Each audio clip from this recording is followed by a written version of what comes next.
Hello, good people. This is Sherry, owner and designer for Sharika Originals Handcrafted Gifts, where we create jewelry for those who are deliberately different. We also create YouTube tutorials to bring out your creative genius. Today, I'm working with some paper from the paper studio, and it's cardstock. It's tie-dye, and I'm going to attach it to a piece of 1/4 inch wood. I'm going to cut it on my Glowforge, resin it, and make a couple of pair of earrings.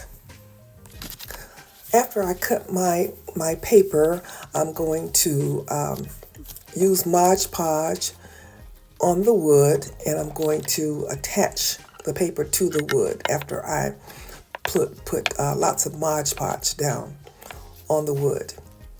Once I get the paper attached to the wood, I'm going to squeegee it down to make sure that it's securely attached. And then to seal the top of the paper, I'm going to go over it again on top of it with the Mod Podge to seal it. So I'm squeegeeing it down now to make sure I have a good solid attachment. And here's the Mod Podge that I'm sealing it with.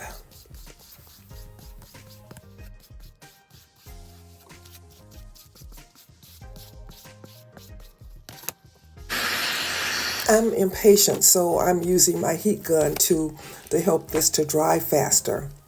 Now I'm looking at the colors that are on the paper, and I'm going to paint these same colors on the back of my wood, so that both sides of the earrings will be about the same. So I'm starting with the white paint. You'll see that the colors on the paper are orange, yellow, and white.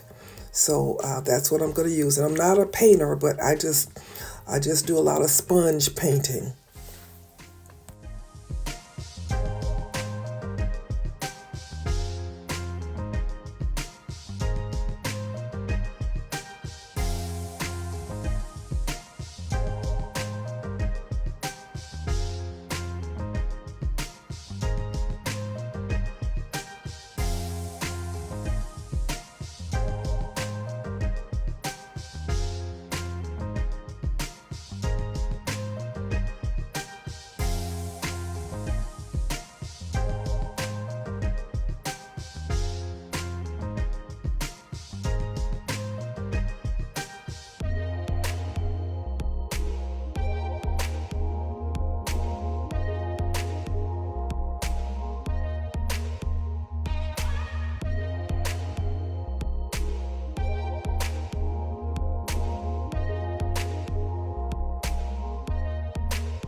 I'm happy with the way that my sponge painting turned out, and it is similar to what the front looks like.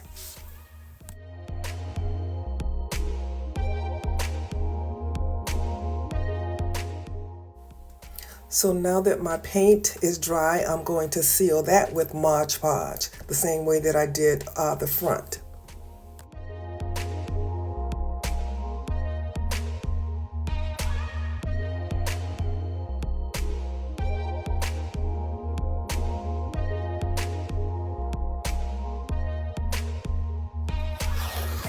I'm preparing this to cut it in my laser, so I'm putting this tape on it to mask it so that I won't get that burn look on my pieces.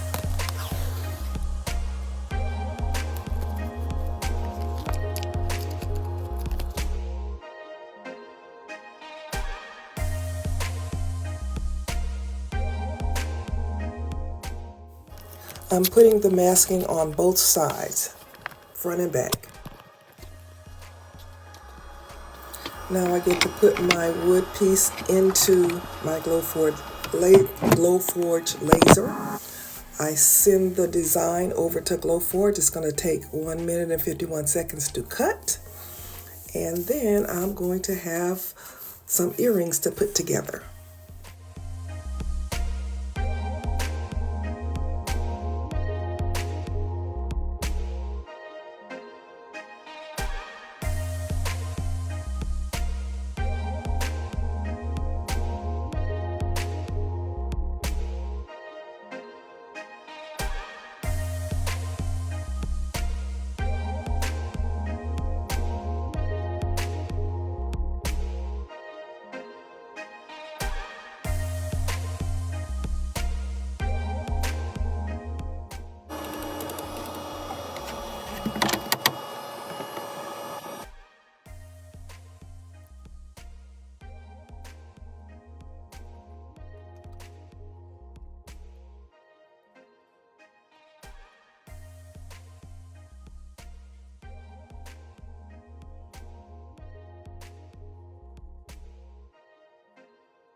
I'm going to cut 3 inches of 20 gauge wire that I'm going to use to make my earring hooks. This is some bale pliers that are pretty big, but I want to show you that you can also use anything that's round that's the size that you think you may need.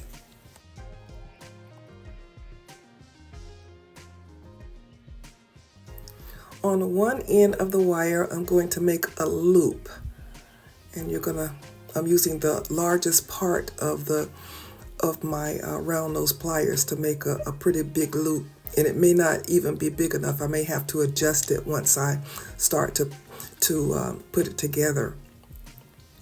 And on the other end is going to be a little hook that you'll see when I do this.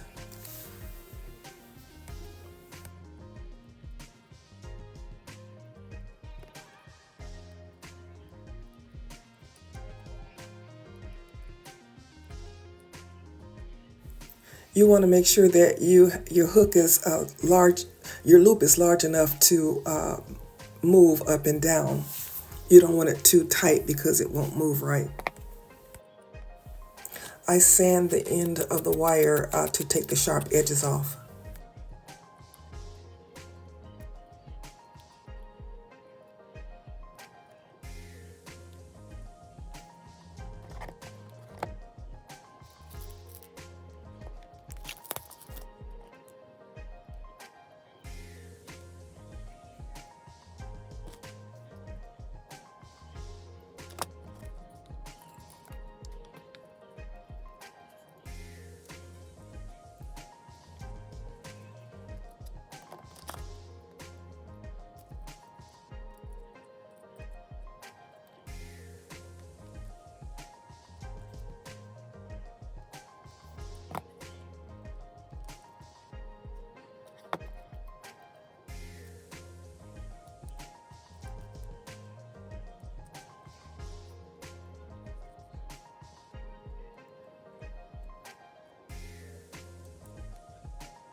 Now I'm going to do my earring hook a different way on this one. I'm going to use my Dremel to drill a hole on both sides of the earrings, and you'll see how I apply the hook this time. I'm marking where I want to drill my hole on both sides.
Whenever I'm using a design that's not totally mine, I always add something to it to make it mine, so that it's still, even though I'm using a pattern out of a book, it's still totally mine because I did something different to it to change it.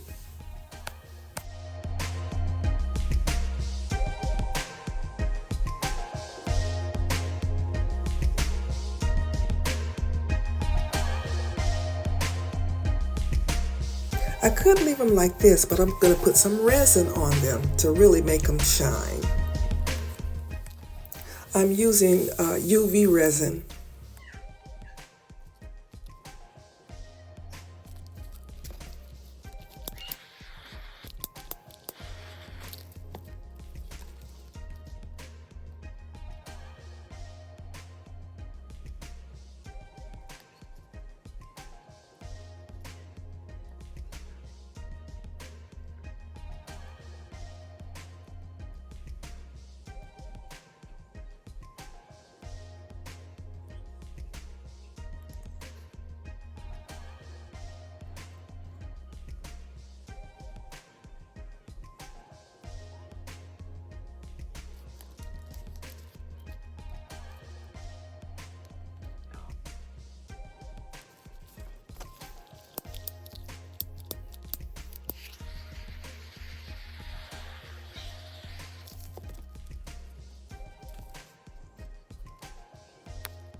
I'm sealing the back with diamond glaze because that's what I have. You can use any sealer that you want.